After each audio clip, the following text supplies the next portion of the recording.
Phase Zero, episode 27 starts right now. This might be the biggest episode of our podcast so far. We have a huge day today. We're going to run through what we're going to run through in a second. I'm your host, Brandon Davis. Joined, Jenna Anderson is here. Hey, everybody. Aaron Perrine is in the virtual building. I have a strange need for an apple right now. I don't know if you're Kang the Conqueror or Carlito, man. So listen, now that's cool. So listen, we're going to talk full spoilers for Loki after we talk about some of the big MCU news of the week. And then after all that, we have a 30-minute deep dive with Black Widow writer Eric Pearson. Jenna and I talked with Eric. I promise you, this is an interview you're going to learn a lot of answers about Black Widow from, a lot about what went into the decisions for that movie, just questions lingering about what happens after the movie. We touched on some of that, and it's really a fun interview. Jenna was awesome in there with me, and I think that you're going to enjoy that. I hope you guys have fun listening to that. In the second half of the show, we're going to start with some MCU news. So first of all, Aaron and I have never met in person, right? Like we do this podcast together. We've worked together for a very long time now. We've never met in person, but right now I'm in LA. I just have to share this story with everybody because it's so unbelievable. I came out to LA to see Snake Eyes on Monday and to see the Suicide Squad later today. I don't know, but I said it. So it just so happened after seeing Snake Eyes, one of my friends who works at Warner Brothers was like, "Hey, do you want to see Space Jam?" So I was like, I got nothing to do tonight. Of course I want to see Space Jam. It was pretty good, by the way. Great kids movie. If you're expecting like a Christopher Nolan film, shut up, you're wrong. It's not that. Like, it's a very simple, goofy, fun kids movie. LeBron makes fun of himself, and I loved that.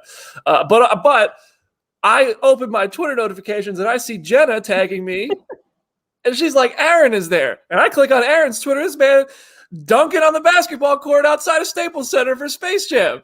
Aaron, we didn't even run into each other at the Space Jam premiere. I get out of my screening and I check my phone because I had been tweeting nonstop, y'all. If y'all follow me on Twitter at Something Like a Hornet, I had done all the stuff. Doing the pre-party, going to this screening. Yeah, Brandon was there. And I don't understand how we didn't see each other. Brandon was outside where I was, probably 40, 50 feet away from me the entire time. Didn't even see him. I saw LeBron. I saw War Machine. G-Eazy thought I worked there. He was like, "Hey man, can I get in here?" I was like, "Bro, I don't work here. Chill, bro. Like if I shaved my beard, I'd look better than you." What? So I saw everybody but Aaron. I swear. Oh. I was walking into the screening with G-Eazy. And I still don't see Brandon. What is this? Young Joe. We were too enamored by all the celebrities around us, seeing Chris Bosh wearing the Kobe jersey and stuff. I saw John Legend, too, hanging out. Him. I didn't see John Legend. What? John Legend was outside in a turquoise suit. Ohio stand up. I was so excited. It was a good time. I love y'all like flaunting your passes and bragging about all the people you saw. I'm like, the most exciting thing I did recently was like go to the mall. So I'm just like so jealous of you both.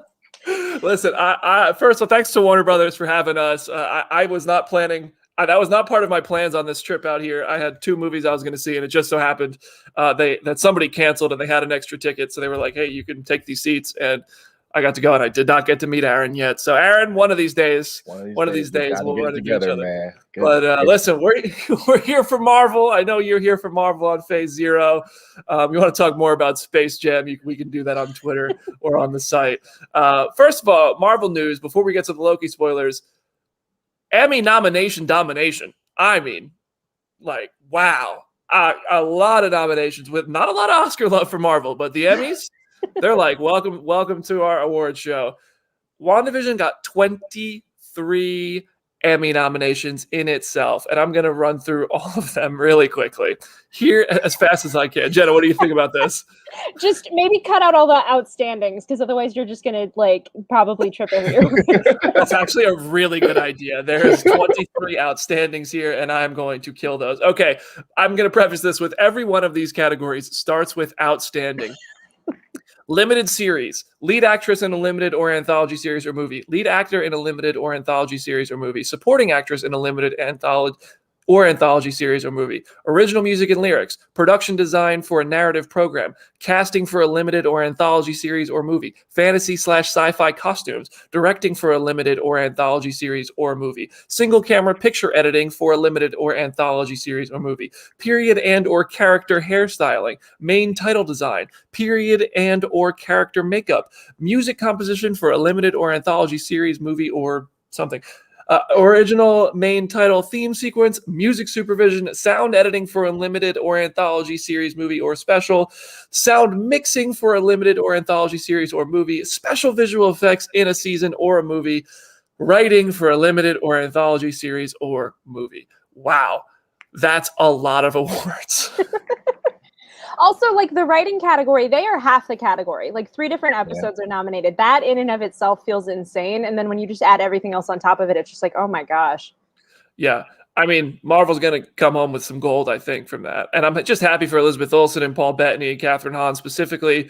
But I mean, clearly, these shows are more than just the actor who we get to see and celebrate. There's a lot of people behind the scenes, and it's not just Mac Chapman who's been on the show, the director. It's not just Jack Schaefer, the writer. It's these costume designers. It's the writers. It's everything.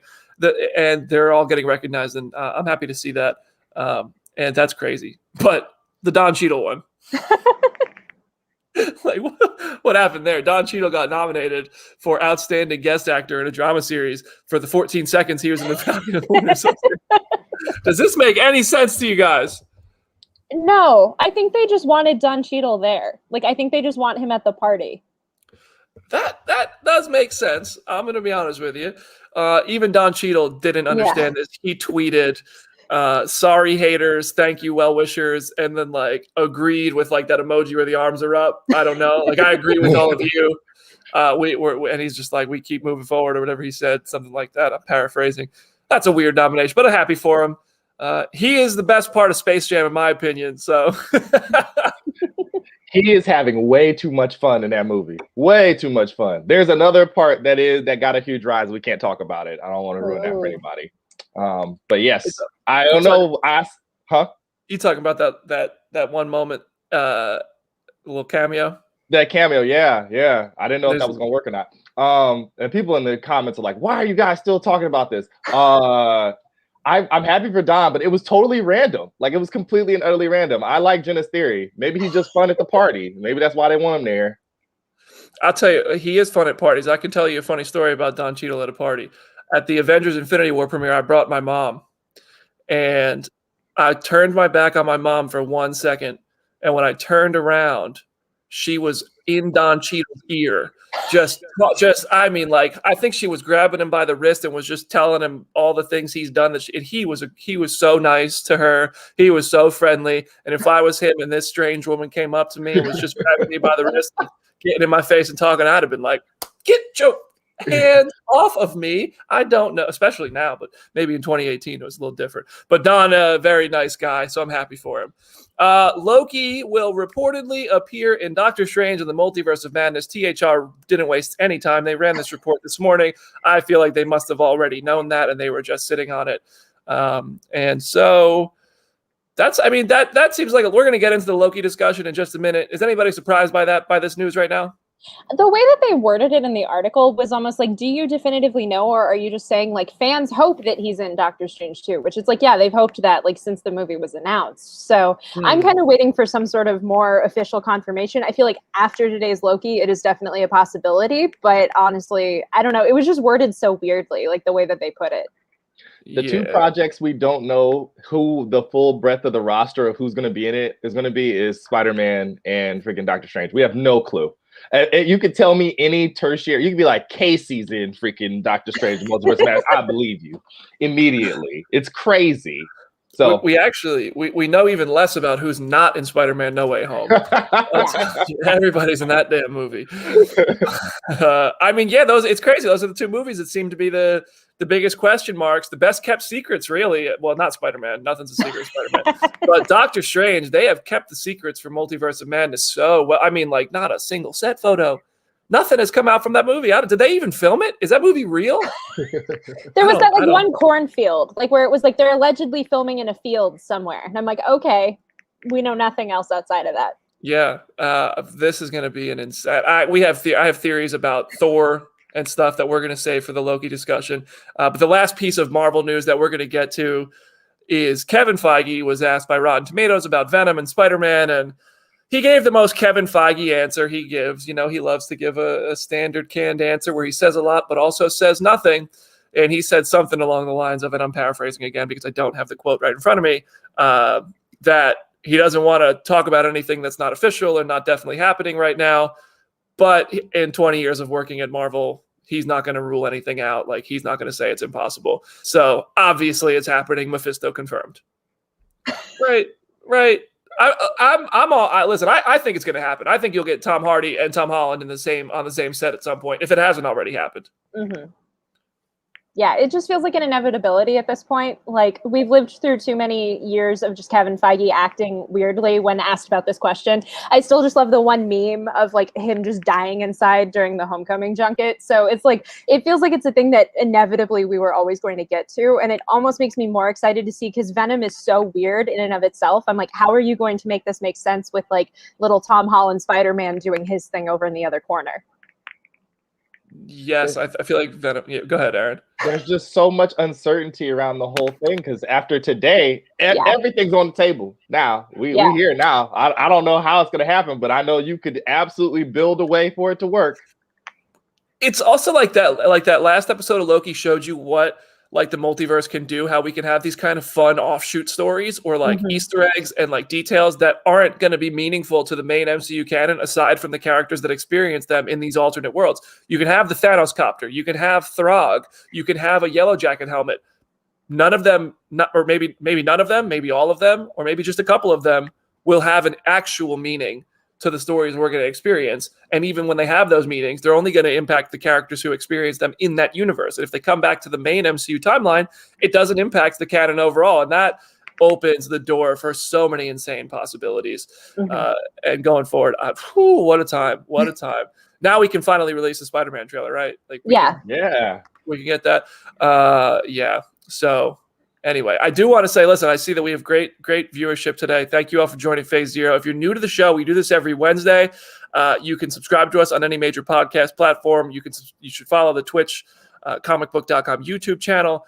And we will be doing this every Wednesday, even when there aren't new episodes. And I'm happy to announce right now, I am putting together, I don't have a date for this yet, but I'm putting together an episode that is going to involve some of you, our Phase Zero listeners and fans, the Marvel fans.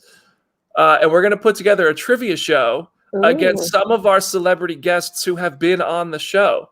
So we might have like Layla and Dottie against Cam Hayward and Johnny Gargano in some Marvel trivia. And I think that's going to be a really fun time. And I'm hoping we can get some of our listeners on the show. We could get a time where it works for several of our previous guests to come on here live and do a trivia show, and we can send Kevin Feige to make sure they're not cheating.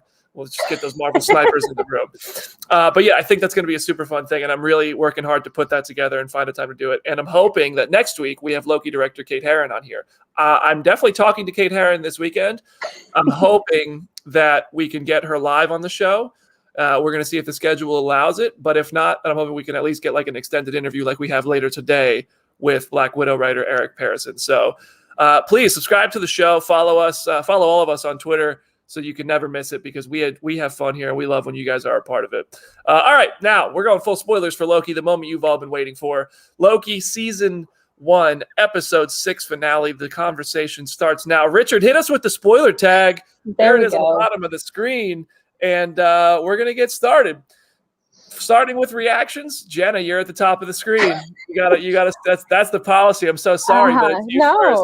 No, I loved this episode. Like, I understand why people were probably like a little like all over the place in their reactions to it. I think this is the first time outside of like Infinity War going into Endgame, this is the first time that we've had a story that is in the MCU, not counting like Agents of S.H.I.E.L.D. and the other TV shows, where it's genuinely just like incomplete. Like, there's so much more that we can cover. And so I understand people being like, well, why doesn't this tie everything up as neatly as WandaVision and Falcon and Winter Soldier did? But it didn't need to. And what it did give, I like leapt out of my chair multiple times. Like, I was just so excited to see the big cameo that is in the episode. I felt so vindicated that he showed up. So I loved it. I thought it was just great.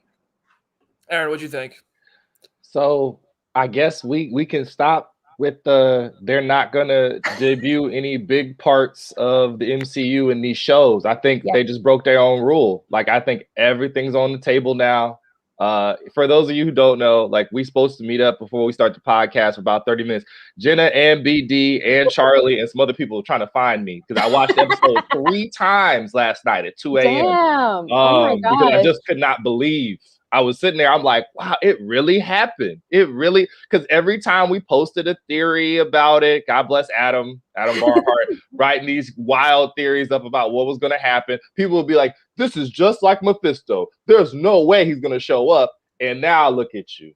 Now look at you. Don't know how to act now. Like everything is on the table. Everything could be as insane. I thought What If was going to be the strangest thing we would get till Spider-Man, and that's not even possibly true anymore. I'm looking at Eternals and Shang-Chi like anything could come through here now. I don't know what we could see, you know? So it's just fun. And it's probably the best ending of all of these shows so far, which makes it jump up in the power rankings quite a bit.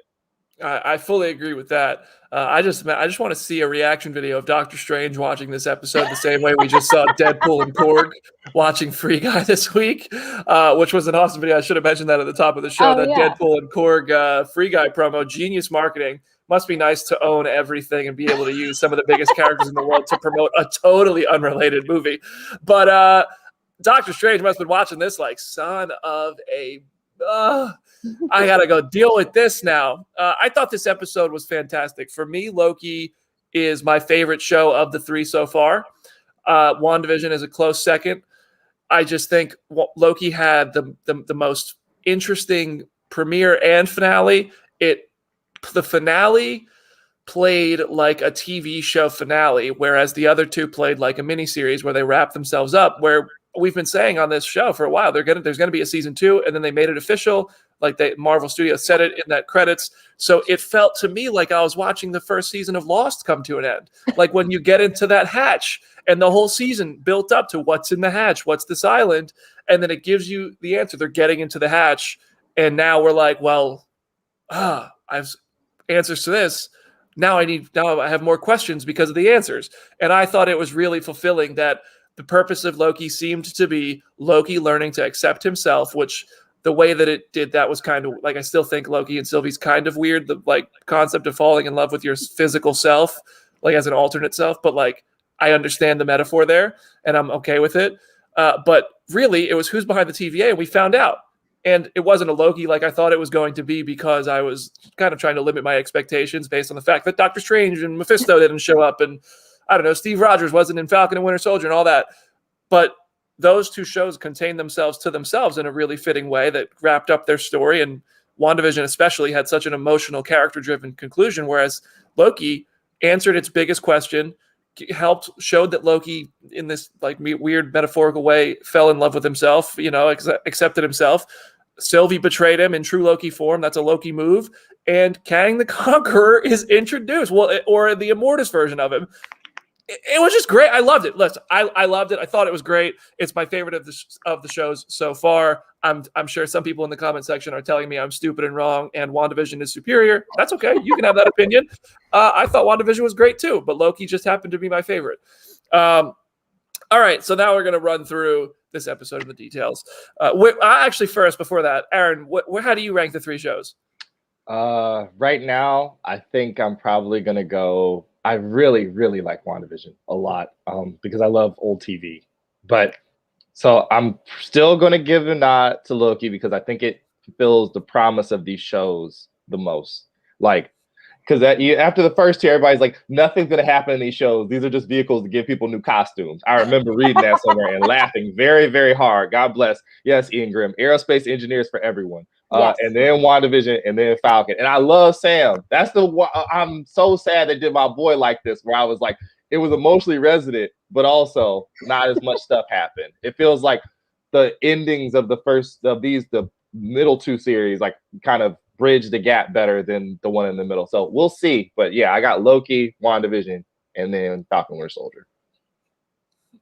Jenna, what's your rank? I would say my ranking's about the same. Yeah, it's like I adored WandaVision. I always am going to. Like, I think what it set up and what it showed the MCU was capable of was like really necessary and just great. But at the same time, Loki has been the most creative just in terms of like just showcasing what the MCU can do, of bringing in characters and elements and things that nobody was expecting and that nobody was prepared to fall in love with Mobius and the TVA and all of just these like disparate comic elements. And so it's just so cool that we have this show. Like, I know Kevin Feige was at the Black Widow premiere and he was like, it's so weird that people are cosplaying as the TVA and that is just a thing that people want to do now. So I love the show because of what it showed the MCU can do in terms of storytelling. This felt like a comic book. Like, this felt like reading a random stretch of comics in the 70s and 80s. And like, I loved it so much for that. It just delivered for me in every way. So now we're going to start the breakdown. We're going to talk about the Easter eggs, the theories, the questions, the meanings. This is full spoilers for Loki if you're listening live. So first of all, the episode starts with the Marvel Studios logo like nothing we've ever seen before. Well, we've seen, but haven't heard before.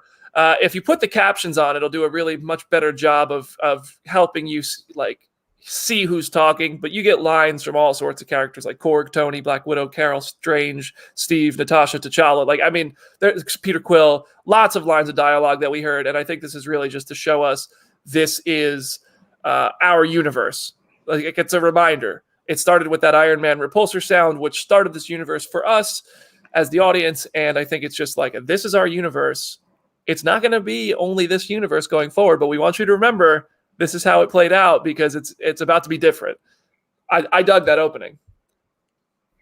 I did too. I thought it was such a creative thing. And then like as it kept going, it injected like real world people. Like here's Malala and like Greta Thunberg and just all of these other like actual quotes from our reality. So it was such a weird way to start the episode, but I loved it. Like I thought it was just a very odd, cool thing to do.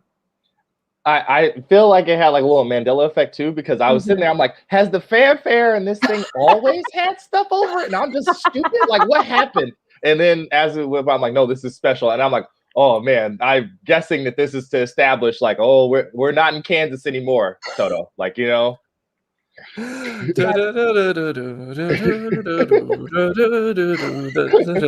That song from Avengers Endgame was in there. There was a couple songs. I think there was a couple songs from Guardians of the Galaxy. Maybe, I'm not gonna lie. I played that back and I was like, am I gonna hear a line from like an alternate franchise? Like, am I gonna hear Hugh Jackman or Tobey Maguire? And I don't think they're in there. But I think that's the point that this is. I think in like a week somebody's gonna isolate all of the audio and have it all figured out. Yeah, New Rock Stars will get that done for us and break down every single line and how it ties to Mephisto and the moon and the stars. And shout out to Eric Voss for doing the Lord's work. All right, Miss Minutes is a scheming little son of a gun. Scared me the most I've been scared since Vision was dead in WandaVision, standing at the front door. That was terrifying. Tara Strong, you killed it as Miss Minutes. I hope we haven't heard the last of Miss Minutes. But yo, that was like a Five Nights at Freddy's jump scare. Yes, that was genuinely terrifying. Hey y'all! Oh, didn't check the cameras, Jenna. Oh damn! Oh man! But that was Miss Minutes is certainly. Do you think she's sentient, or do you think she's part of like a Doctor Who recorded DVD program thing?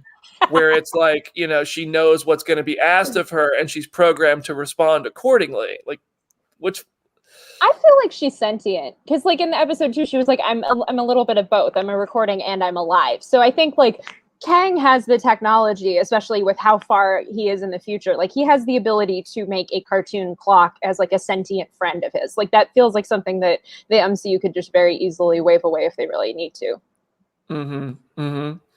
Classic crazy guy alone on the moon behavior too. To create your own best friend, so you're not up there just talking to yourself the entire time. Yep. That was Kang's Wilson. So Miss Minutes introduces him, the man behind the TVA and all that, as He Who Remains.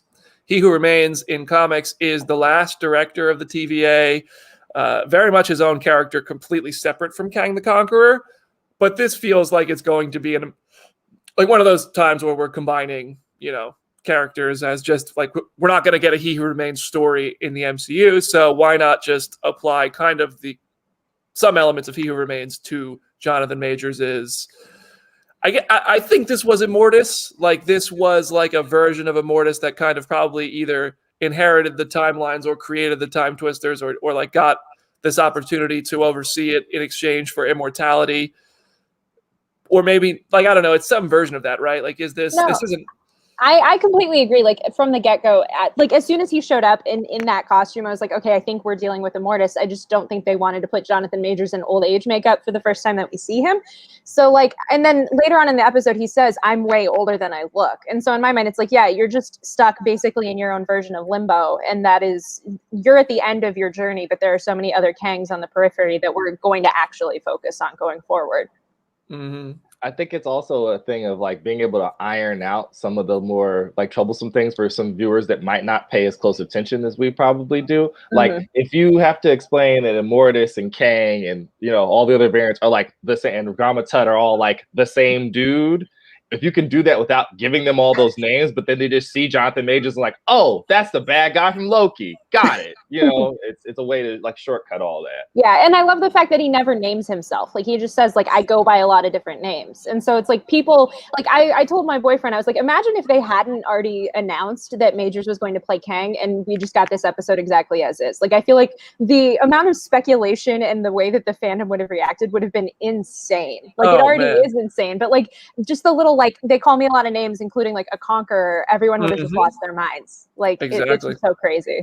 Yeah. Man, if it's just so hard, because just before the show, I was talking to you, Jenna, about how I want to announce a piece of news about a character who's going to appear in another movie. I'm not going to do it today, but it's just like, I almost feel guilty about doing stuff like that, because it just kind of takes away some surprise. But like, it's like, if we didn't know that Jonathan Majors was going to be Kang in the MCU, this would have been just an insane moment where that door opens and you see him. We would have all been like, who's that? Whoa. But when the door opened, we were all like, oh, it's Kang.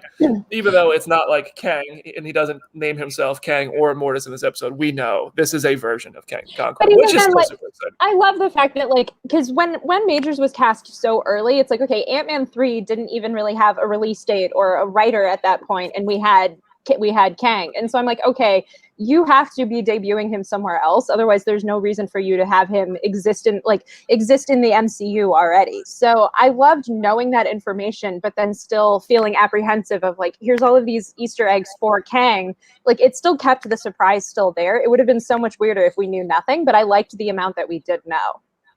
Mm-hmm. A good pitcher doesn't just use the fastball all the time. They got curve, slider, screwball, all that stuff, and they've been working the rotation hardcore this year, because we all got pump faked into freaking Mephisto, and then everybody's like, so none of these things are going to have. If you see these Easter eggs, it's not necessarily confirmed they're going to be in there, and now we're not going to know where to go. We're not going to know what to do. I'm laughing because, why did they announce Mahershala Ali so far ahead of Blade now? Am I going to have to pay attention? Jim Viscardi, I know you down there. Is he going to pop up in Moon Knight? And we're all going to lose our freaking minds now? It could happen. It could happen. I mean, this show, Loki name drop vampires, and Tyrese was wrong. It ain't Morbius. So listen, that is a very interesting point about Mahershala, but it's also just to play devil's advocate. Let me be Mephisto here for a second. They announced Brie Larson as Captain Marvel really far ahead, but I also feel like that was when Marvel had less of a. I mean, they certainly had plans, but I feel like right now the plans are much tighter and more sprawling and further out. Whereas she was announced in what, like 2014? Was that early, or 2015? I think, yeah, it was like 2015 or 16. I feel like. Yeah, it was like 3 or 4 years before she was in her movie. Yeah. And Mahershala was announced in 2019, and if there were no delays, then it still would have been 3 or 4 years at least before a Blade movie. Mm-hmm. So. Maybe he's going to show up somewhere else. That would be pretty wild. In Moon Knight, that would be a sick debut. Imagine if they got us talking about it. It could happen. Like, now I'm like, I'll just accept. I'm walking in any of these. Like, they can just show up. Anyone can just walk. stage right, and it'd be like, oh yeah, what's up, Anthony Mackie? What's going on? You know? I was joking in our Slack earlier. I'm like, the 1990s Fantastic Four movie could be canon now. Like the Arrested Development Fantastic Four movie, musical could be canon now. Anything is possible in the multiverse. Jennifer Garner's Elektra is coming. Yes.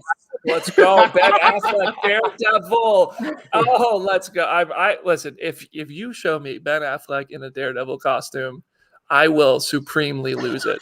Him and Charlie Cox arguing against each other for 5 seconds in She-Hulk would literally break Twitter. It would literally end the whole thing. Absolutely. And neither of them can even see that they're arguing with themselves. Like, I just the idea of, oh man, like I know Charlie Cox and a lot of this is interesting because a lot of the Netflix people are coming back too. Charlie Cox isn't the only one. So it seems like they're just going to pick and choose what they like from that. Like they might not incorporate all the stories. Those might be alternate universe story. Actually, okay. So we're just going to go straight into this. The multiverse, that's my next talking point. The multiverse is busted wide open. Like, I personally want to see another universe. Like I want, like, and I feel like we have in the Netflix shows and Agents of S.H.I.E.L.D. and that one show about people who aren't human that we don't name. And so, like, we've seen other universes already, even though I don't think when they were made it was intended to be other universes. Like, I don't think Jeff Loeb was like, we're doing alternate universe Daredevil and Defenders. I think that it's just going to be the way Kevin Feige cherry picks the things that worked and leaves out the actors or storylines that he doesn't want to bring into the MCU. But also, it's a way to bring back actors, Tobey Maguire and Andrew Garfield. Like, this is obviously the gateway to how you bring them into Spider-Man No Way Home, right? Mm-hmm. Yeah, it makes sense now in hindsight that we waited this long for the trailer. If like we actually needed the multiverse to bust open first before we could actually have the movie really deal with it. Mm-hmm.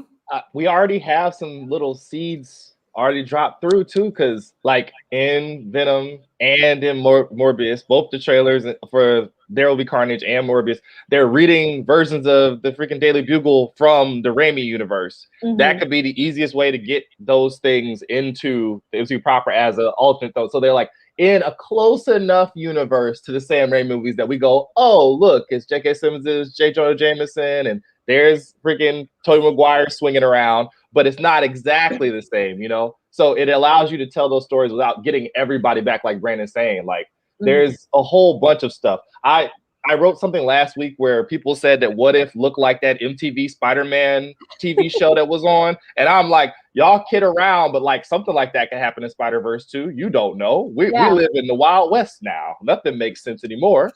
Yo, you guys need to see this. Just now, while we're doing the show, the Spider-Man No Way Home Hot Toys dropped. Oh, I think that was this morning. The black suit.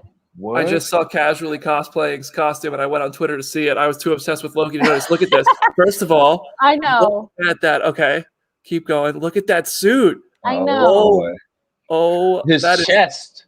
I know. Yo, and that looks just like the multiverse kind of, or like the universe thing that we just saw in Loki in the background. Yeah. Wow. I can't believe that. How is this out before the trailer? Like, what in the, why? Come on, give us a trailer. I don't know what they're waiting for now. Like, you might as well just ship that bad boy out this morning. And like, so just for the poor social media team for the Spider-Man, I know. I feel for them so bad. I used to do a job like that, and you get people tweeting you things like you have the footage. It's like they're just people who run the Twitter account. Please leave them alone. It's not their fault. Look at that. Zoom in. Such a gorgeous looking figure. I mean, look, if you were, this is certainly making me come around to the new Spider-Man suits. Hold on, I'm just curious to see that in action. Like, we've seen it in so many toys, but like, I'm very curious to see how it actually moves. Wow. It looks really good in Hot Toys form. Well, there goes $300. Woof. That thing is gorgeous. No. That thing is beautiful. I mean, I know a Spider-Man No Way Home trailer exists. I know it's out there. I don't know why it's not released yet. Maybe this was a thing where it was like, hey, let's just hold it till after Loki. But hopefully it comes out soon. Because now with I don't think we'll see Tobey and Andrew in this first trailer. I'd be shocked if they don't save that reveal for later, closer to the movie, or just in the movie. But are they variants? I mean, they're obviously some sort of variants of Spider-Man if they're in the movie, which they are. But so, like, do they? I don't know how to phrase this question. Like, their stories. Are we going to get their stories as they were seen in the movies before this, like Spider-Man 1, 2, and 3, and The Amazing Spider-Man 1 and 2? Or are we going to, I think so, because it's like otherwise that would feel unrewarding of like, oh, here's Toby playing a slightly different version of the Spider-Man that everybody loves. Like, I feel like people would come around to that, but that's not necessarily what people want. So I think it's just easier for general audiences just to say like, hey, remember those older Spider-Man movies? Those are technically canon now. And so everything you saw in that plays into this. I hope so. I would love if they got Benedict Cumberbatch. Hey, Jenna, can he sing? I think so. I think like he just gets up like, welcome to the multiverse. Take a look around. There's all these stories you've seen. There can be found. There's an old Spider-Man. Like I would love that. And then we just get that out of the way for like 3 or 4 minutes and we're going. It's all canon. All the stories you've seen are existing. They still matter, or whatever. But this is our Spider-Man because it's got to revolve around Tom. Like my own personal theory about all the different suits is so that you can follow Tom during whatever action scenes are going to happen and differentiate him from Toby and Andrew. And Adam Barhart and Matt were like, ooh, interesting. But I'm like, it's obviously to sell toys too, but it can serve two purposes. I will be honest. I do want like just a Tom Holland Spider-Man movie in New York. Like when Spider-Man No Way Home or Spider-Man Far From Home ended, it just seemed like we were finally about to get like a New York story, New York villains, Peter Parker in the city. Nope. And we're not getting that, but that doesn't mean I'm not excited for No Way Home and how big it's going to be. But I would really like to get that story eventually. It's just a question of like, how do you, when you're going as big as No Way Home seems to be going after Endgame, like after this multiverse story, how do you reel it in that much and tell a more intimate, smaller scale story and still satisfy? Because clearly, as we see with Loki every week, there's an expectations problem. WandaVision ran into it. Falcon and Winter Soldier ran into it. And Loki had to put Kang the Conqueror in the episode for people, probably myself included, to feel like they got what they were promised. And these promises are just made up for the most part. Unless somebody says there's a Luke Skywalker level cameo. And yeah. And then it's Ralph Boner. I wonder if we're not going to get him in some sort of big New York City fight until they call back to the Battle of New York. If there's like a Battle of New York 2 and Peter has to like take a lot of charge of it because he knows the city better than most of them. But I don't want to wait that long either, BD. I'm wondering what we're going to get. Because I understand I'm a little bit softer on Tom. Like, I think it's cool. A lot of the staff is like, yo, at some point he needs to be his own hero and not just do other stuff that the adults tell him to do. And maybe Act 3 of this will introduce some of that. I don't know. Yeah, I mean, I'm thinking maybe it could be a combination of both, where we do just pick up in, where with Peter's identity being revealed. I mean, Charlie Cox is there. Maybe he is the lawyer who helps him. Like, and that maybe he's I don't know. I'm just trying to figure that out, how that's all going to work, or maybe it's just a multiverse thing. And from the start of the film, I genuinely just want a trailer to be able to form some sort of anything. Can I ask you two something?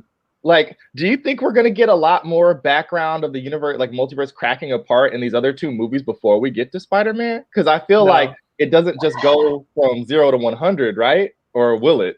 I could almost see Eternals acknowledging it in some capacity, but like I think it would just be a casual mention and then we just get back to whatever the story is. Because like since they see everything, it seems like something that they would be aware of. But I feel like if anything, we're going to get that in What If, because it's like the way that they're approaching the Watcher and how he like observes everything seems like the way to kind of clue in a little bit more with where the multiverse is going. But yeah, outside of that, like I don't see Shang-Chi dealing with the multiverse. Like that doesn't really make sense. It feels like it would distract from the story, but who knows at this point. I think Shang-Chi is going to take place during the blip. Yeah. And I think Eternals is set, like, I mean, over the past 3,000 years ago or whatever it is, and in the present day-ish. So I mean, I like Jenna said, I just don't see it going full on multiverse in either of those. But Spider-Man, Doctor Strange, and even Thor 4 could be super multiverse heavy. I mean, Jane as Thor, maybe that's a multiverse story, and that's how that comes into play. All right. What if, I think that maybe, I don't think we need to spend too much time talking about what if just yet. August 11th will be here soon enough, but I do think maybe what if is going to be directly tied to this. It is kind of the animated version of the fallout of Loki. Maybe. Yep. I was surprised because like I haven't been on since the What If trailer dropped of like how connected a lot of the stories seem to be. Like there are more characters interacting with each other than I expected. Of like, oh, here's Doctor Strange and Peggy Carter talking to each other. And like I feel like there's gonna be more of a narrative across the episodes than I was expecting. I was expecting a very Twilight Zone, like standalone kind of thing. That could still end up being what it is, but like there was more crossover than I was anticipating. So that gives me hope, especially now that the multiverse is cracked open. I feel like what the What If trailer really is forming its own alternate universe Avengers. Yeah. Like I feel like it's going to be T'Challa, Star-Lord, Gamora, Thanos. Who else was in that one shot in like the damaged Tokyo? There was Party Thor. Yeah. I think it looked like on the left side it was like Killmonger's Panther suit, but I don't know if Killmonger's in that suit because Killmonger obviously is on a different path now. It's a bummer that Downey is not voicing Tony Stark. It's so weird. Yeah. It's so weird. It is weird that like I remember the four that I think there's more, but the four that I know from the report that are not a part of What If, the original cast are Robert Downey Jr., Chris Evans, Benicio del Toro, and Brie Larson. And like Brie Larson's the one that just really stands out because it's like she's the one with a future in the MCU. Like why did they get her to do it? It's so that one's so weird to me. I know, but, it's gonna be weird hearing other people voice those characters. All of them, but when you just think about the future of the MCU, it's like, well, I wonder why Brie didn't do this. That's kind of a bummer. But anyway, in the opening shot of Loki, in that like when we saw all the universes, there's a spaceship in there. Like, if you look really closely, there's like some sort of ship kind of flying away from the universe, and I'm curious, like maybe that's Kang running out before things get crazy. Maybe that's like an Ant-Man ship of sorts. It didn't look like a PIM design at all. But it certainly didn't look like Guardians of the Galaxy or anything. I don't know, Aaron, what do you think that was? Did you saw that? I saw the ship, and you got freeze frames of it on Twitter. God bless all y'all trying to, crack this code online. We all work better as a hive mind than we do as individuals. And it didn't look. I mean, I have this book called The Wakanda Files, where it's like a back, sort of history of the MCU and all the technology and stuff. And it didn't look like any ship in the Wakanda Files. I was confused. I'm like, I don't know what this thing is. I have no clue. I'm like, is that the ship that freaking Nat got into? Like, I'm confused. I don't know what's going on, So it's very strange. That's not in there for no reason. Yeah. We all know that's in there for a reason. We just don't know what it is. Yeah. I'm seeing a lot of people in the comments say it might be the Fantastic Four ship. It's obviously the aerospace engineer. Of course, obviously. I didn't notice it at all, honestly, because like I woke up, I held my phone, did not look at Twitter, just like sat down and pressed play on the episode. So I was like barely awake when it started. So I missed the ship completely. Like I'm glad that you guys noticed it because that totally missed my brain. Yeah. What time, Aaron, you watched last night before bed? Yeah, I fell asleep and then woke up and was like, oh no, I gotta get up right now. I like to get up and like press play immediately, just sitting there in bed like, oh, that's why Miss Minute's jump scare screwed me up. I'm trying not to wake up the rest of the house. And then I saw the ship and like you can rewind a little bit, like 10 seconds or whatever, and got it. And I was like, I don't know. Okay, let's just keep watching. Because I said I watched it 3 times afterwards. I was 2 more times after that, and I'm like, I still don't know what this is, but whatever. We're just gonna try. All right, we have to wrap up our Loki conversation somewhat soon here because we still have a 30-minute interview with Eric Pearson coming up. So the last couple of things I want to talk about on the Loki finale, and if you guys want to talk more, like hit us up on Twitter. Our handles are right here on the screen. If you're listening in podcast form and you're running out of time because your morning commute is wrapping up, I'm at Brandon Davis BD. Jenna is at Hey It's Jenna Lynn, and Aaron is at Summit Lake Hornets. So we can talk more on Twitter, and we can write the articles or make the videos or do surprise podcast bonus episodes if you have specific things you want to talk about. But really, I just want to talk about, is this, the Secret Wars, setup? Is this the Secret Wars saga for the next few years? Like, how long can this go? Will it be just Doctor Strange in the Multiverse of Madness being kind of the, like, is that his, how Captain America Civil War was the Civil War of the MCU? Is Doctor Strange in the Multiverse of Madness the Secret Wars? Or does it get bigger down the line? Do we have like a phase 4 culmination event? Or is it like phase 6 wraps up? What do you guys think? I think we can get way bigger. Like, I feel like just introducing Kang and introducing the concept of there are so many different Kangs that can exist and are all going to be screwing up the timeline now. Like, I feel like there's a way to have that sort of multiversal story stretch for another decade if they really need to. And also, like, I do have to say, this makes Thanos look really lame now. Like, the amount that Kang is capable of, and the fact that Kang is like, do you want the Infinity Stones? I can give you the Infinity Stones. Like, the fact that we spent a decade, like, being afraid of Thanos, and then now Kang in, like, one episode is just owning him in so many ways, just is insane, and it's just so great to see. You just took the words right out of my mouth. Like, in watching this episode, I sat here and thought, like, man, this dude is going to be a bigger, badder Thanos than Thanos ever was for like, in terms of a big, bad villain driving the entire saga. And it's going to be like terrifying how he is seated in. Like, they can make this last and plug him into Ant-Man and the Wasp: Quantumania and Doctor Strange if they want to, and further beyond. We can see him pop up in forms that he doesn't have to be telling this story of who he is. He can just be infiltrating timelines and ruling timelines, and we, the audience, will be like, all these Kangs are the new Infinity Stones. Yep. And they're more powerful because there's so many. That's crazy. The funniest part about that, BD, is you're like, are we going towards Secret Wars? And my question is, which one? Yeah. Which one? It's got to be the Hickman. It's got to be Hickman. Okay, yes. All right. I was about to say, like, there's a bunch of these. That's the problem. I don't know what they're gonna give and take from each one. I hope we get Battle World, like Hickman style thing. It would be insane. I hope so.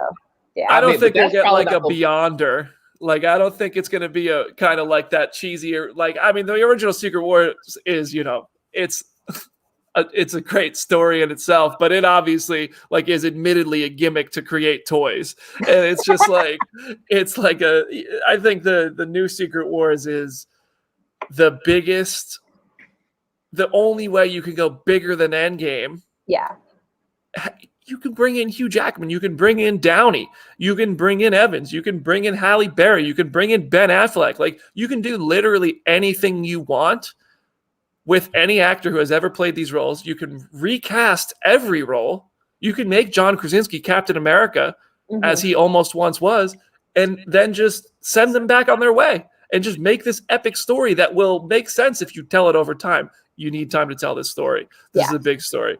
Man, the possibilities here are just endless. I am getting excited. I just want to see it all right now. This is about to be such an epic ride going forward. Holy, all these people, Marvel's done. Marvel is done after Endgame. LOL, psych. Yo, this shit is crazy. Oh my God. Okay. And so Sylvie and Loki, we have to talk about that. I know everybody wants to hear about, everybody has an opinion on Sylvie and Loki. I always put this on you guys to start, so I'll go first here. I think it's kind of weird. Like, I think it fits. Like, I understand the metaphor of Loki falling in love with himself, and then it makes a lot of sense that Sylvie would betray him in the end there with that kiss and decide to kill Kang and send him packing. But it is kind of like, okay, I get it. I get where it's coming from. I don't hate it, but I also like, it just is what it is. Like, I'm like, I don't know. That's about where I'm at, because it's like I know when we were talking about this a couple weeks ago, and I was like, oh, I really hope they don't lean into the like self-cessed aspect of it. I feel like we've met so many other Lokis at this point that I now don't feel as weird about the idea of the two of them having a connection. I like this scene better because Sylvie was really just using the kiss to get the tempad and have this ulterior motive and stuff. So that made me feel a little less odd about it. But yeah, I definitely agree. Like, it's a complicated thing in and of itself. I love what it represents, but it still is just kind of a weird, complicated thing. It's a really good way to both have Sylvie be true to her journey, where she used the kiss as a means to complete her revenge arc, but it also shows that this Loki, who was pulled out of 2012, has really learned about acceptance and other people and himself. So I don't know. It's a weird way to go about it, but it makes sense for this. Like, it metaphorically fulfills the story points, I think. Aaron? I feel like it's a helpful device, and like, I think what Jenna said is really true. Like you had so many variants running around by episode, what was that, 4 or 5, that it was like, okay, all right, we can get past some of the weirdness of this because one of them's an alligator. Like, all right, no, he should have been kissing the alligator. Why not? I think it was probably a really good kisser. Hi, Croaky. I just, it also gives you a dynamic hook for season 2, because not only is he going to have to figure out, well, what just changed, what's going on, what's the status, why doesn't my best friend remember me anymore, but we also got to go try and get Sylvie. And I don't know even if she's going to want him to go find her. So it's interesting. It really is. Yeah. And we do have to talk about Ravonna. Yes. Jenna, what do you think about the Ravonna story being really an origin for her?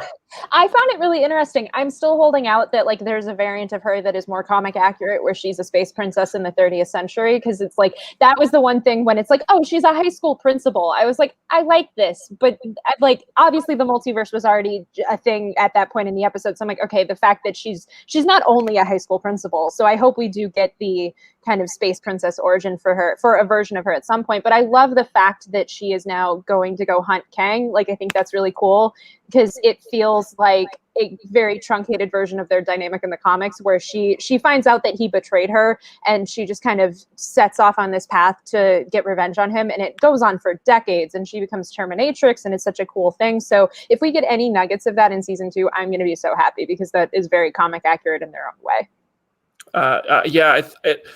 Maybe Miss Minutes is actually good, and that whatever file she gave Ravonna was actually to put her on a path to betray Kang. Yeah. Maybe, but we end the show on the new TVA. Mobius has no idea who Loki was. That broke my heart, especially just for Loki, who just fucking realized, who just realized, excuse me, that Mobius was his friend. Been crying in that scene really got to me. Like when he's talking about Kang and he's like almost on the verge of tears, I was just like, good Lord. Like that was just such a good performance. Oh man. I'm just reading the comments, and they are calling me out, as they should be. Listen, we don't have whatever, it happens. Statue of Immortus at the end. I mean, listen, it's set up for season 2. I feel like this is a good way to wrap up our Loki conversation. Show was brilliant, start to finish. Some episodes were, there just wasn't an actually bad episode. Some were better than others, but none were bad. It was just a hell of a ride. 6 weeks of fun. And I'm happy with the show. I'm sad to see it go, but we're on to What If. We're on to Hawkeye, Miss Marvel, Eternal, Shang-Chi, Spider-Man No Way Home. What a time. That's also, all still this year. I know, it's so crazy. I will just say, though, I do have a theory, and I want to put this out in the world before season 2 is even a thing. I still think, I'm like, maybe the Earth that Loki, or the part of the timeline that Loki is in, is the Earth where the Squadron Supreme are in charge, because that seems like something that there's still that theory, and I still want to believe that that theory is true. And I feel like if there's a way to bring them in, if you just say like, here's what's different about the universe. Mobius doesn't know who Loki is. He probably hates jet skis, and the Squadron Supreme are in charge instead of the Avengers. Like that feels like such a cool way to start season 2. So that's my hope. Your Squadron Supreme theories got me to buy a couple Squadron Supreme books. I have them right over here. I brought them on my flights, and I'm going to get myself ready for season 2 just in case they come in. This is the end of the 3 of us on the show, because right now it is about to be a live broadcast of our pre-taped interview with Black Widow writer Eric Pearson.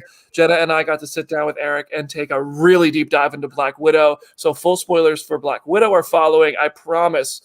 I'm really proud of this interview. I think you guys are going to learn something. You're going to get answers to a lot of the questions you've had. We're going to address some of the things that you really want addressed. I assure you we weren't really shy about some of that stuff. So I hope you enjoy that. Aaron, anything you want to say here on our last Loki episode? Oh, man, what a ride. I'm amped up for the rest of the year, because I didn't even realize until you said that. I'm like, oh, yes, right. Hawkeye and Miss Marvel, we don't even know when they're coming out. They could just be like, August. See y'all then. Who knows? So Ohio stand up. I saw you, Auntie, in the comment section. Shout out. And I am just amped. I'm excited to see what comes next, because we actually have a little bit of a framework now. That's right. That's right. Jenna, anything you want to say for the end of our live portion of the show? This has been just so amazing. I am so excited for Loki season 2. And I'm so excited for everyone to see this Black Widow interview. Like you said, I'm super proud of it. Like, I think there's a lot in it that fans are really, really going to love. So I hope that they enjoy it. Totally agree with you. And I want to just wrap this up by thanking both of you and Jamie, who's not here today, and Richard, who is behind the camera here, pushing all the buttons. I saw he likes to do a little guitar session jam sometimes when we have our countdown going. So I want to give him a shout out for that. He's done a great job. And I mean, all of our listeners, like, you guys make this so much fun. Like, we get chopping this show up with you guys for 6 weeks is an absolute blast. Thank you for doing this with us. It's not the end of the show. The show still goes on, but every time one of these chapters comes to a close, it's fun to look back on all the times we were wrong with our theories and all the times you guys played along and we had fun with it. So thank you, everybody, for supporting Phase Zero. Please follow the Twitch channel and enjoy our interview, 30 minutes with Black Widow writer Eric Pearson. Please leave your feedback in the comments. Send us your clips on Twitter, your thoughts on Twitter and Instagram and everything. And share our show with your friends, because we have some really big stuff and we're getting some of you guys involved moving forward, and it's going to be fun. We're going to take a quick break, and then we're cutting straight to the interview. We'll be back live next week, hopefully, with Loki director Kate Herron. BD out of here. Jenna out of here. Aaron out of here.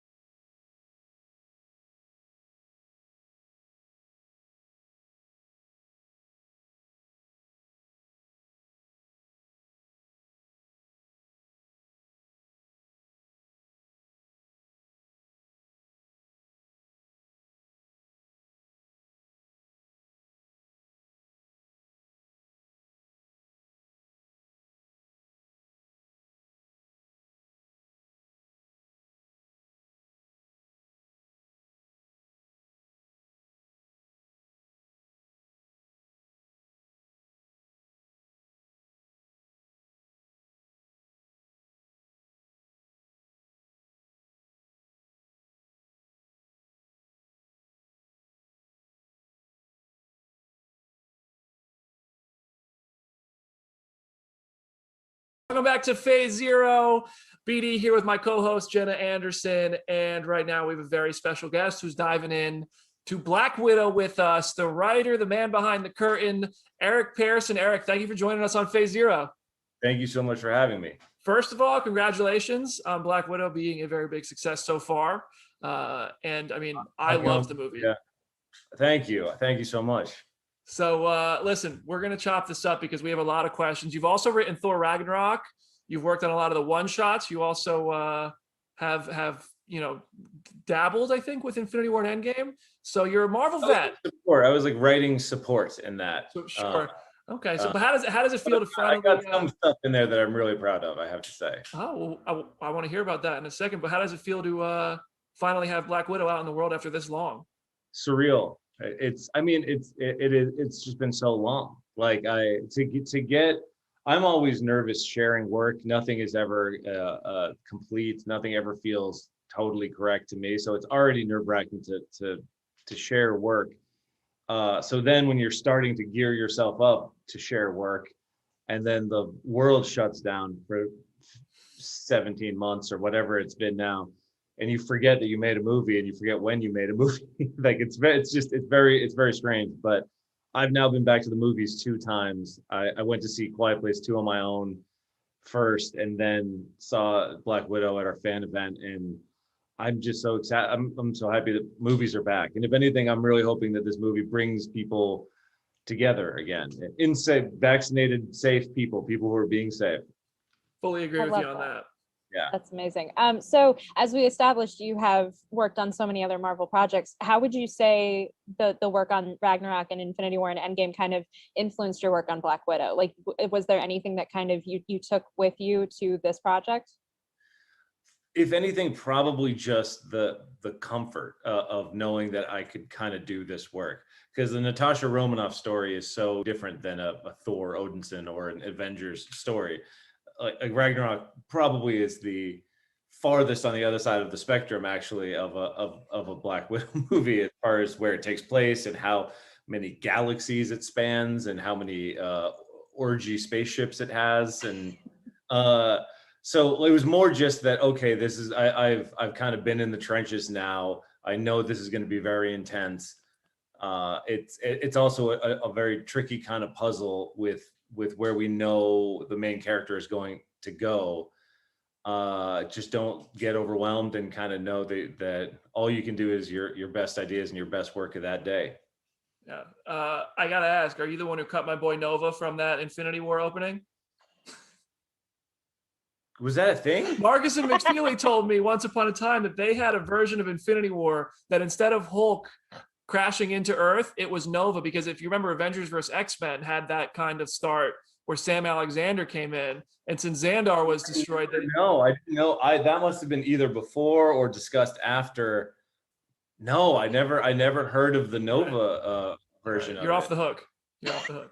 I'm just annoyed that I'm just like, oh wow, look at this. You know, I was there for 6 months of pre-production. You do something that I don't know. How's that happen? What was the scene you were talking about that you added in there? The thing of is traveling time through Ant-Man's body. Somebody peed my pants. That was, you know, Joe and Anthony Russo have a brutal system of pages where we'll just get around a table and everyone has to read. And we're not actors, you know, like Joe's an actor. He has some acting skill, but like everyone else here who's like, we're just cold reading these things. And it's so, it kills my heart sometimes because it's so stressful to have that happen. That was the one thing when we were working through a pass that I'd done in the draft. I had the whole thing of we need a time travel goes wrong scene. And I wrote that, and Joe couldn't get through it without laughing. And I was like, yes, I think I got one. I got one in for sure. And to somebody, all the way to somebody peed my pants. I don't know if it was baby me or old me. And then Rudd adds in. If you need somebody to fill in for you on the next table read, I got you. Okay. You've got range I won't tell for all anybody characters. what I hear, okay, or what I say. You know what? If I have that power, I'll share it. So one of the aspects of the movie that I love the most is the dynamic between Natasha and Yelena. I think it shines so much throughout the movie, but especially in that gas station sequence. I think the dynamic between the two of them is just so beautiful. What kind of influenced that big sister, little sister relationship and how you brought that to life in the script? I don't know really where the influence came from because I'm an only child. I don't have any brothers or sisters. I guess probably just from, you know, all just life. For me, it was also, we're trying to approach this movie from a very Natasha centric position. We wanted this to be her movie, her story, a study of who she is and where she came from and why she is the person she is today. And in investigating that, you realize that Natasha is a pretty closed off kind of person who by resetting her life after defecting from the Red Room has really made the, you know, let the world get to know her on her terms. So in thinking of this as Natasha's story, her emotional journey, it's like, well, we've got to knock down those walls. Who's the best person or people for that? People, it's got to be people from before her life who knew her in a way that she's trying to forget, who can affect her in a way that she doesn't want them to.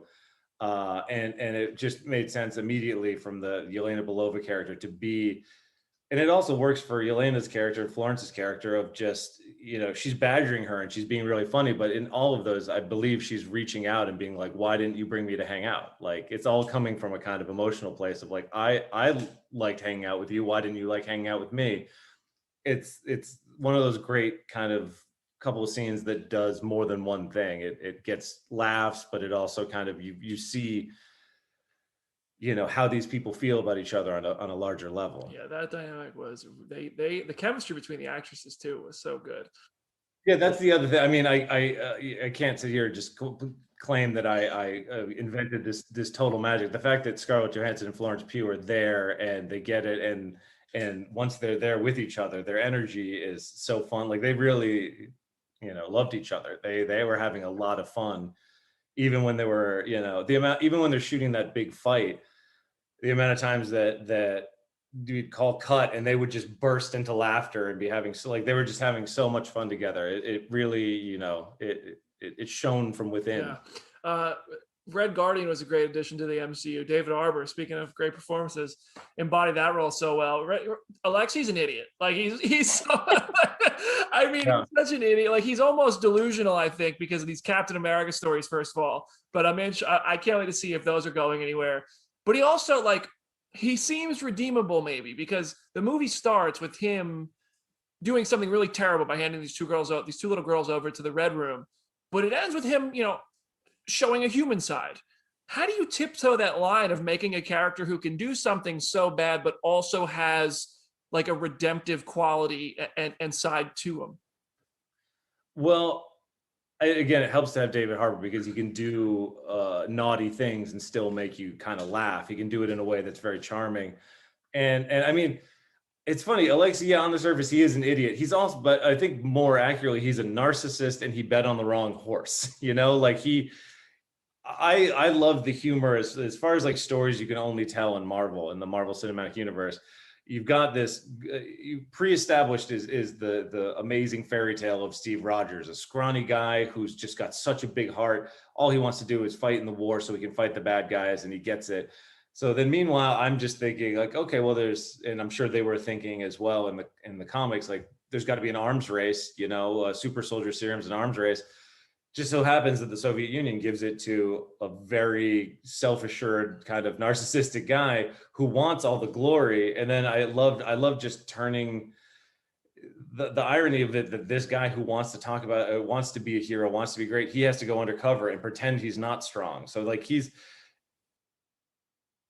I loved it. There's a kind of, you understand why he wants recognition. He was sold a dream.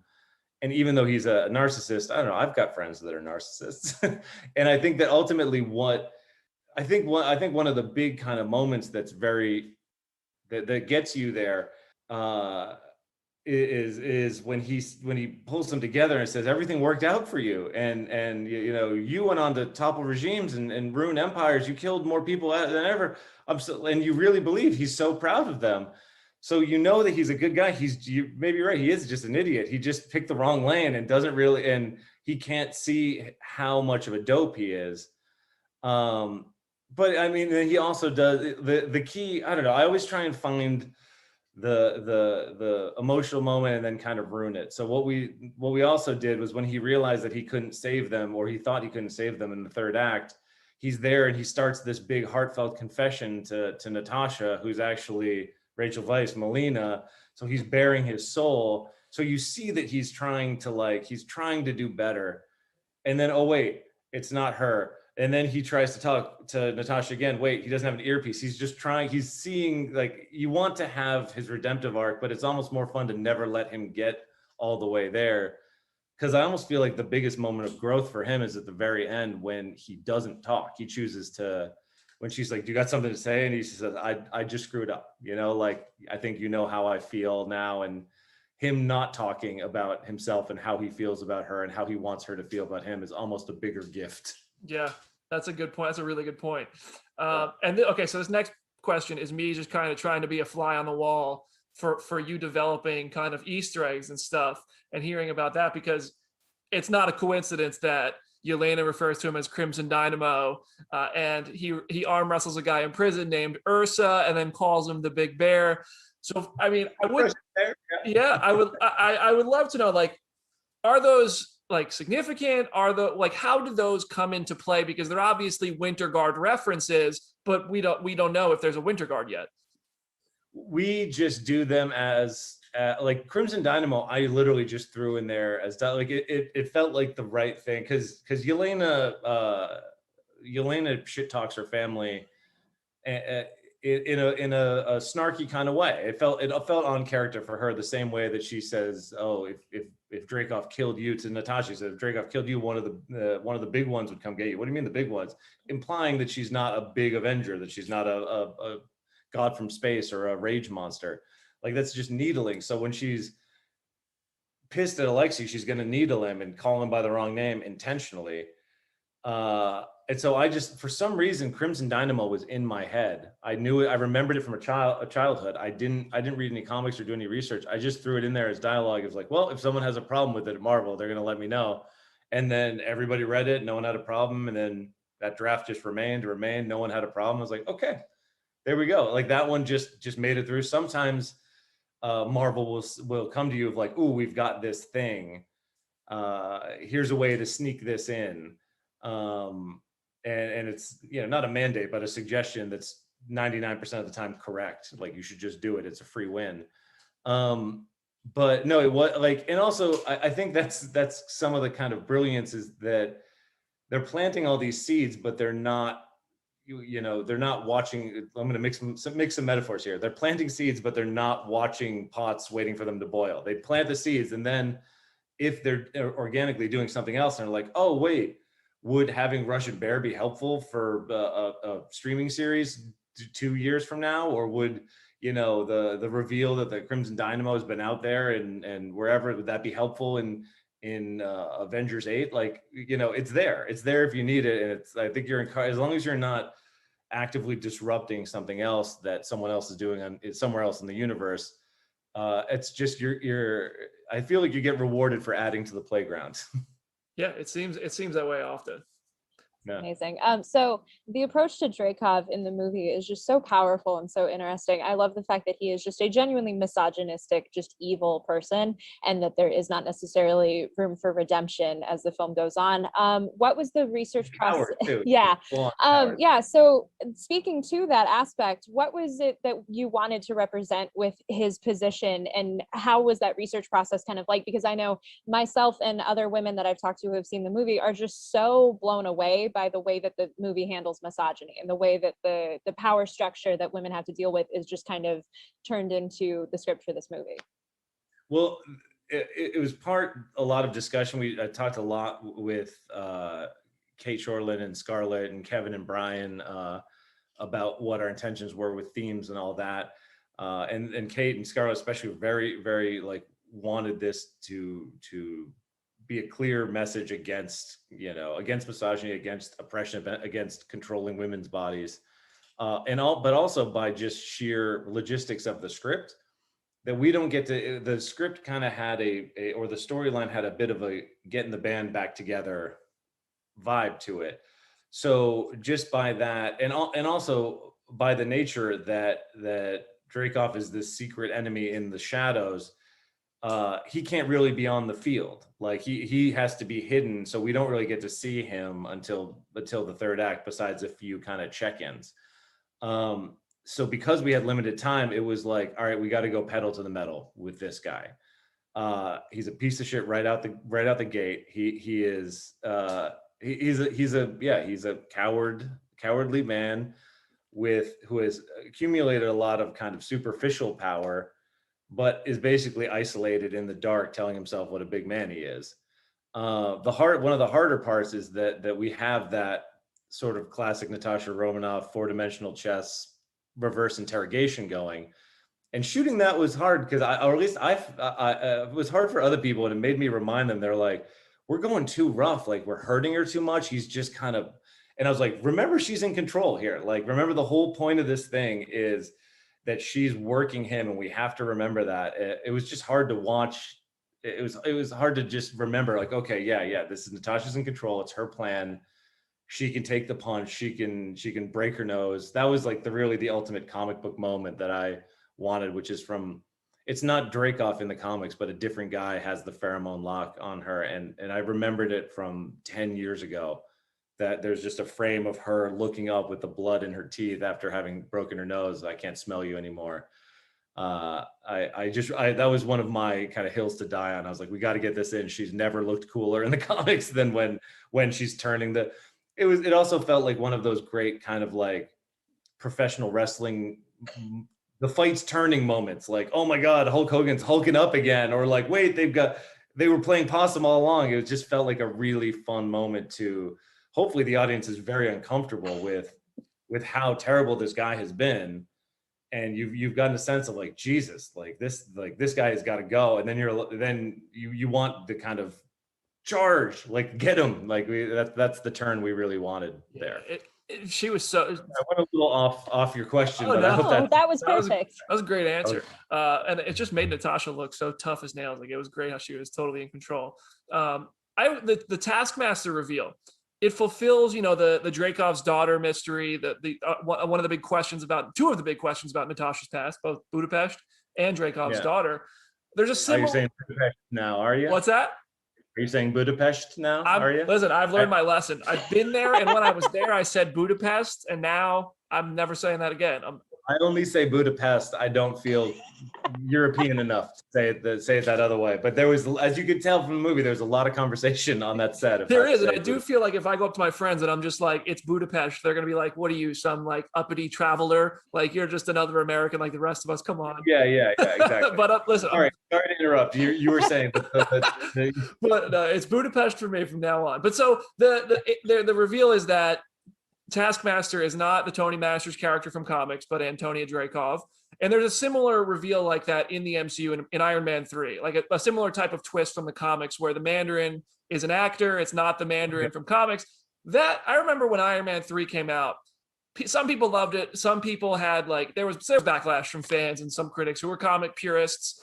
And the Taskmaster conversation, a lot of people, I haven't really seen that yet. It's only been a day, but I haven't really seen people have an issue. But I would love to hear, did you have I will say I got one. I made the mistake of looking in direct message requests and someone said, I don't mean to be out of line, but Taskmaster was the biggest betrayal of my life. And I was just like, I got mad for a second, and then I was like, well, you've had a pretty good life. Yeah, then. No kidding. The worst thing that's ever happened to you, then you should be psyched. Yeah.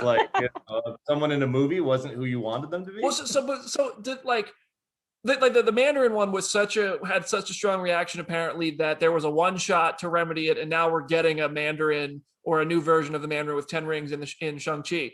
Did you guys have a conversation about making that change, or was there ever a comparison or a thought about those two ever being an issue?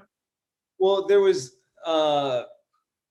no, I mean, it was more discussion of how do we make, because Taskmaster was going to be involved, and there was versions before I came that was Tony Masters, and it felt, I kept thinking, I was like, can this guy somehow not just be a goon? I don't want, because Dreykov in the Red Room is the thing that's tied into Natasha personally in her past of giant nefarious, that as we learned, the spy station that is circling the globe in the atmosphere. So why is there this guy, why would this guy be an arm of them? That's what I kept trying to be like, what is, I trust me, I looked very, very far for how do we get this Tony Masters guy to believably be an agent of the Red Room? And then it just kind of leaned more towards other things were making sense. Other parts of the puzzle were adding up. Oh, they stole from Ohio the cellular blueprint of the basal ganglia, the way to deconstruct free will. Okay, they've got the ability to rebuild the mind. Oh, Dreykov's daughter, she used him. Natasha used her as bait, blew her up. Well, what if she didn't survive? And this guy who has a lot of brain science, was that a good way to find these photographic reflexes? It just seemed to make more sense. And we kind of, I mean, that's the good thing, is they really, at Marvel, they kind of treat you for your story. Is this working for your story? And everyone kind of felt like it was. So we went with it. It felt like it made it more personal. And I mean, I hope that fans, I know that some won't, but it's also, again, I don't think they did that one shot to correct it. I think they just did that one shot for the Mandarin for fun. But who knows? Maybe now apparently there's the 10 rings after all in Shang-Chi.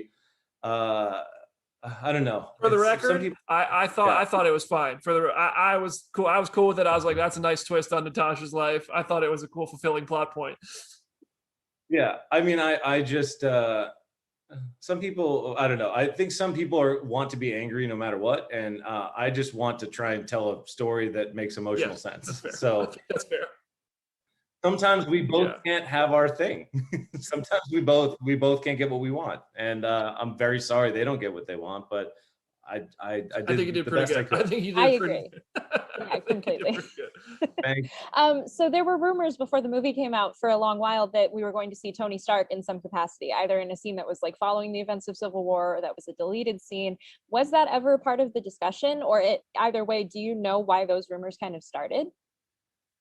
You know what? And I feel bad to the person who asked me this the other day, and because I said there's no there was never any discussion. But I do remember now that one version of the script prior to me literally had written into it the end moment of Civil War with Tony and Natasha of like, I'm not the one who has to watch, but it was old footage. It would have been, hey, audience, remember where we are. We're gonna key off this moment of her. So it wouldn't have been Robert Downey, at least to the best of my knowledge. That's the only time I ever saw Tony Stark's name in, was just kind of a flag planted reminder of like, hey, we're right at the end of Civil War. But yeah, no, I remember when those rumors came out, I was in London in our war room office, and I was like, I just looked around, I was like, am I supposed to be like, I have the script right here, like Tony Stark's not in it. Like, and everyone's like, no, did you see anything? No, we didn't. I don't know where it came from, unless somebody got a very old version where this kind of scene, which wasn't even a new scene. I don't know. I don't know where it came that from. must happen on sets all the time, because there's so much stuff that comes out. Sometimes it's true, sometimes it's not. But that's pretty interesting. Yeah. Well, it's also like, there also might be, I don't know how people would find it, but there's a lot of material written sometimes, like I had a Captain Marvel screenplay that I wrote in the Marvel Writers Program that is 100% different than the version that that came out. But I remember a few years ago I found like a box of stuff, and there was a couple of drafts of that, and I was like, I probably got to shred these, or like, is it okay? And then I was thinking, what if someone found this? And there's just a lot of stuff out there. Sometimes people might find the exact right page that didn't get shredded or fell out of I don't know. Well, I'll tell you right now, that fully would be on our website. Like, Thanos was in a version of Captain Marvel script. I promise you, we were writing that story if we find that page. Yeah. There was no Thanos. There was no. I'm trying to think of who the villain was. I mean, it was Supreme Intelligence in some sort, but right. No, it was completely 100% different. Yeah. So going off of that and kind of the larger MCU, this movie is full of so many interesting kind of references to other films that you weren't necessarily involved in, of like the callback to Winter Soldier with the face-changing technology. How deeply did you study the other MCU movies to kind of pull in all those references? Embarrassingly, not very much at all, because I've just seen them a lot. Like I kind of don't need to, and that's like how my brain works. Like I'll forget someone who I've met 5 times, but I can remember, oh yeah, that's what that's what Bucky said to Cap at that point, or that's what Lord Baelish said to Sansa Stark in that episode. My brain just like holds content more than it holds human interactions. so I don't know, I was like pretty good at remembering what had happened, what was going on. And if ever I was unsure, I was always, this was pre-Disney Plus too, so they were always pretty good at getting me this movie to check out, so I could confirm whether or not I was right or wrong. Now I want to ask about Mason, O.T. Fagbenley's character. This dude's connected, man. How much of a story did you flesh out to make sure he fits in, and like, or have you like done any of that? And is that? Yeah, well, no, OT and I had a long talk about his backstory, which was like not even so much, like we were just kind of like writing the Mason backstory in our heads, just kind of like at a pub probably, or it was over the phone, but we was just talking of like, this is how I imagine them having met, and why he's kind of in her debts, and whatever kind of chemistry, how much has been actuated or not. Ultimately, like his character served the greatest purpose, not only just logistically as someone who can get her anything when she needs it in a tough point, but I think that moment of him was really important when she walks into the bedroom and he's just asleep, and there's something you're like, I would think, as someone who's seen Natasha Romanoff in 8 movies, like, wait a minute, I know her. I don't know this guy. Who's this guy? Like, how is she so comfortable with this guy?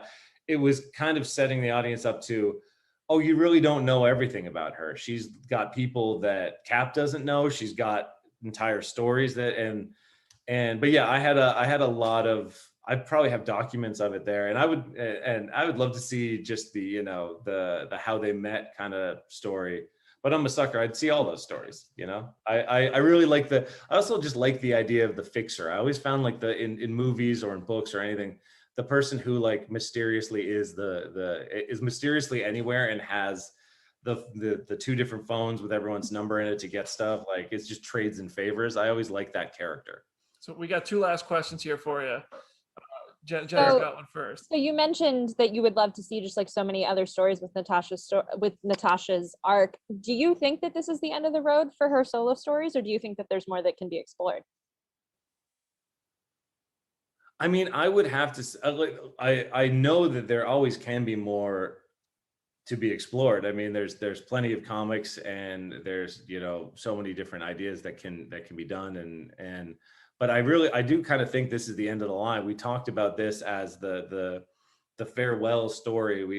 That's how Scarlett, Kate, Kevin, and and Brian discussed it. They kept saying over and over again, "This is our farewell." So I feel like I do think it is the end of the line.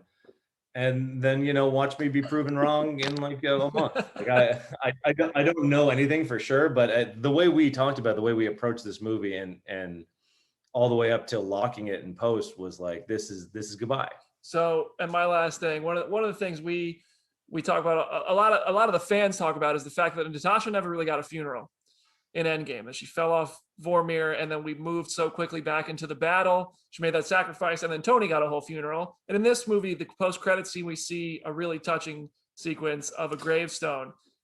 And I don't know if you guys like fleshed this out, but like, did somebody go get her off of Vormir? Like, is she like? Please, I hope they didn't leave her there.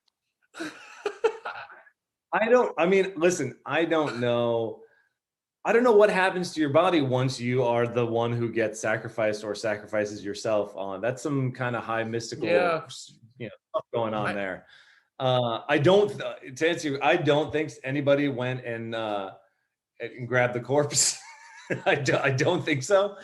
How we saw it is, and I imagine in my mind, kind of monuments and memorials to Natasha Romanoff around the world. I think that her story came out in the kind of after the final battle and was like, hey, by the way, everyone, this so everyone kind of did their own tribute. This one I felt was a tombstone erected in Ohio where they were last had that was done by Yelena, that was done by the family as like this is where we would lay her to rest.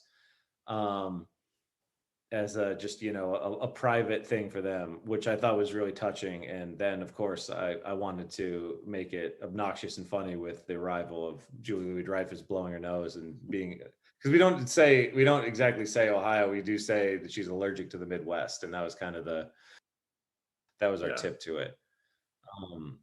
But yeah, I'm sure that there has to be, or at least in my brain's version of the MCU, there are statues and plaques and stuff to Natasha Romanoff around the world, scholarships, everything. Yeah, well, I love that. It was really like just seeing her tombstone made me emotional, and then seeing Yelena there whistling, like it felt like the closure we needed as Natasha fans. So thank you for that. Now tell us what happens in Doctor Strange in the Multiverse of Madness, and what team Val is assembling, and everything that's coming up next, please. I don't know. I actually don't know. I just I was talking to my producer Brian Chevik the other day and was like, I really don't know. For the first time in a while, I really kind of don't know what's going on. And I was like, we're arranging a time where I'm forcing him to sit me down at some point and give me kind of some of the major points, because since I was one of the first ones to get to see the Endgame and Infinity War scripts, I felt as cool and in the know as you possibly could. That's a lot of pressure. Yeah. And you just walk a little taller, you feel just better. And you just knowing that it's just a great feeling. And now I have you none feel of that little implant in your head buzzing as soon as you start thinking about sharing a little too good. They just remind you that they're there. Yeah. So so yeah, no, I don't know what's going on. I would love to be able to share it all, but I actually don't know. Well, listen, you've put out 2 bangers already. I'm a big fan of your work, and it's been an absolute pleasure to talk with you, man. Thank you so much for the time. Thank you, Brendan, Jenna. It was nice to talk to you guys. I love people who pay that close attention. Listen, That's what my brain remembers too. We appreciate you paying attention to the details the way you do as well. We're all part. I think we're part of the extended Marvel family. We're certainly not immediate family, but we'll be the step cousins who are the MCU customer support. Absolutely. Hey, everyone's welcome at the barbecue. Okay. Eric, thank you. I'll let you go, man. Thank you so much for the time, and we'll talk to you soon.